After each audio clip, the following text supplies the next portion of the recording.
నరసాపురంలో 30 ఏళ్లుగా జాతీయ స్థాయి కబడ్డీ పోటీలు నిర్వహిస్తూ యువతలో క్రీడల పట్ల ఆసక్తిని పెంపొందిస్తున్నారు కొత్తపల్లి సోదరులు. నరసాపురం పట్నం రుస్తుంబాద్లో గోగులమ్మ ఆలయ ప్రాంగణంలో సంక్రాంతి సందర్భంగా 5 రోజులుగా నిర్వహించిన కబడ్డీ పోటీలు నేడు ముగిశాయి. ముగింపు సమావేశంలో పాల్గొన్న కలెక్టర్ చదలవాడ నాగరాణి గోగులమ్మ ఉత్సవ కమిటీ సభ్యుల కృషిని అభినందించారు. మాజీ మంత్రి కాపు కార్పొరేషన్ చైర్మన్ కొత్తపల్లి సుబ్బారాయుడు ఆధ్వర్యంలో బహుమతి ప్రదానోత్సవం జరిగింది. ఈ కార్యక్రమంలో మాజీ MLA Kothapalli Janakiram, RDO Dasiraju, DSC వేద అరవింద, పోలిశెట్టి శ్రీను, కబడ్డీ అసోసియేషన్ రాష్ట్ర సీఈఓ వీర్ల వెంకయ్య, ఆర్గనైజింగ్ కార్యదర్శి వి శ్రీనివాస్, కార్యదర్శి పద్మజాబాబు, బాల, గోగులమ్మ ఉత్సవ కమిటీ సభ్యులు పాల్గొన్నారు.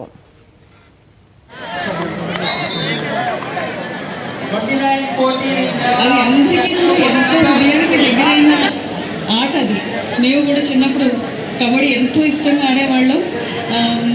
ఈ క్రీడ వల్ల పిల్లలకి శారీరక దృఢత్వం, మానసిక దృఢత్వం వస్తుంది. ఇది చాలా అంటే టీమ్ స్పిరిట్ పెరుగుతుంది. ఒక స్ట్రాటజీ ఎట్లా వేయాలి అనేది జరుగుతుంది. ఈ గేమ్ లాస్ట్ 36 ఇయర్స్గా ఇక్కడ అప్రహితంగా ఇక్కడ టోర్నమెంట్స్ కండక్ట్ చేస్తున్నారు అంటే ఆ యొక్క నిర్వాహకుల క్రీడ మీద, ఆటల పట్ల, యువత మీద ఉన్న మక్కువ అర్థమవుతూ ఉంది. ఈ విధంగా యువతని ఎంకరేజ్ చేయడం అనేది చాలా గొప్ప విషయం. ముఖ్యంగా సంక్రాంతి టైంలో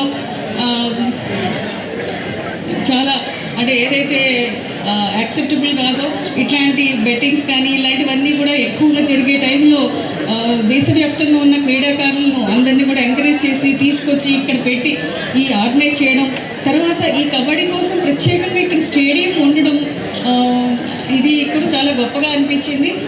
సంక్రాంతి అనేటప్పటికీ మన ప్రాంతంలో కానీ, మన ఆంధ్ర ఏరియాలో కానీ, మన ఈ ప్రాంతాలన్నింటిలో కూడా ఎవరు ప్రతి ఒక్కళ్ళు కూడా సొంత ఊరికి రావడం అనేది సంక్రాంతికి ఒక సాంప్రదాయం.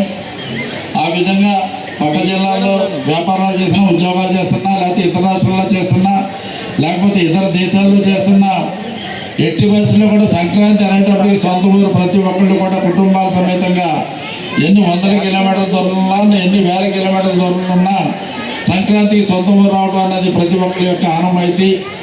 ఆ విధంగా ప్రతి ఒక్కళ్ళు కూడా సంక్రాంతికి మన ఊరు వచ్చినప్పుడు వాళ్ళకి ఒక ఎంటర్టైన్మెంట్ ఉండాలి.